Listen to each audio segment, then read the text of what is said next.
घर में ये 4 लोगों का आना अत्यंत शुभ माना गया। इन 4 लोगों के चरण आपके घर के लिए अति शुभ माना गया।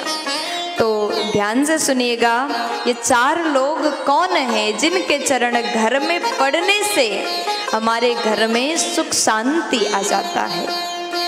तो शास्त्र ने कहा इन 4 लोगों के चरण अगर आपके घर में पड़ जाए तो आपका घर वैकुंठ बन जाता है।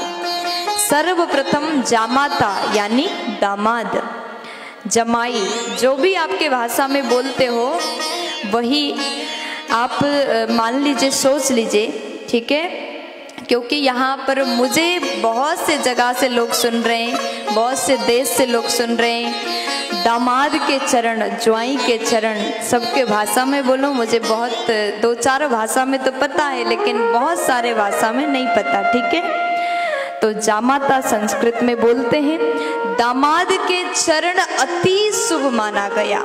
आपके घर में अगर दामाद साल भर में एक बार भी आए तो दामाद के चरण घर में पड़ना अत्यंत शुभ है। आपके घर में सुख शांति आती है।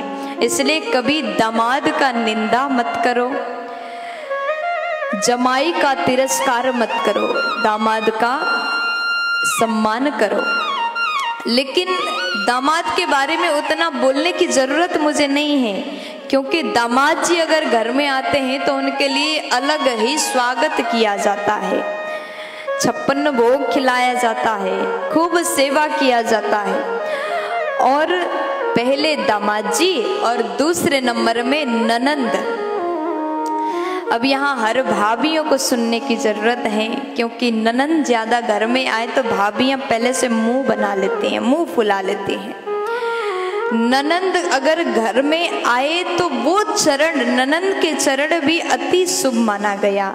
वो घर भी वैकुंठ हो जाता है जिस घर में दामाद आते हैं, जिस घर में ननंद आती है। इसलिए सब भाभियां जितने मुझे सुन रहे हैं, आपके घर में भी आपकी ननंद आ जाए तो मुंह मत बनाना, जितना हो सके सेवा करना, जितना हो सके 56 भोग उनको खिलाना और कहना कि बार बार आया करो। क्योंकि ननंद अगर घर में बार बार आए, ननंद भी समझदार होती है, साल भर में एक बार आती हैं, और किसी किसी की बहुत जल्दी हफ्ते भर में 3 बार आ जाते हैं, है ना। तो ननंद का सेवा करो, इनका चरण भी अति शुभ माना गया। तीसरे नंबर में कहा भांजा, ननंद के बेटा, भांजा के चरण भी अत्यंत शुभ है। घर में अगर भांजा आए तो भगाना मत, उनसे रूठ करके बात मत करना। भांजा के चरण भी आपके घर के लिए शुभ है, उनको भी घर में आना चाहिए।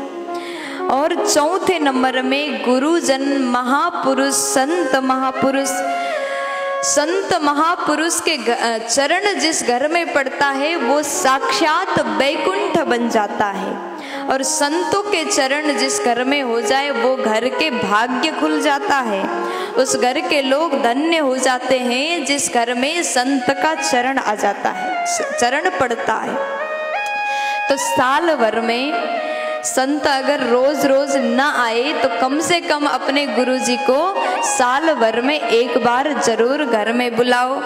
365 दिन में अगर एक दिन भी आपके गुरुदेव, कोई संत महापुरुष आपके घर में प्रवेश अगर एक दिन भी करते हैं तो 365 दिन तक वो घर में मकर संक्रांति आ जाता है। इसलिए वो घर धन्य है जिस घर में संतों का चरण पड़ता है। ऐसा वर्णन मैं अपने मन से नहीं, ब्रह्म पुराण में किया गया है। तो आप सभी को ये बात का ध्यान देना चाहिए। दामाद, ननंद, भांजा और गुरुजन, ये 4 लोगों के चरण हमेशा पूजनीय है। ऐसा चरण आपके घर में पड़े तो घर वैकुंठ बनता है, उस घर में सुख शांति की कमी नहीं होगी। प्यार से बोल दीजिए ना राधे।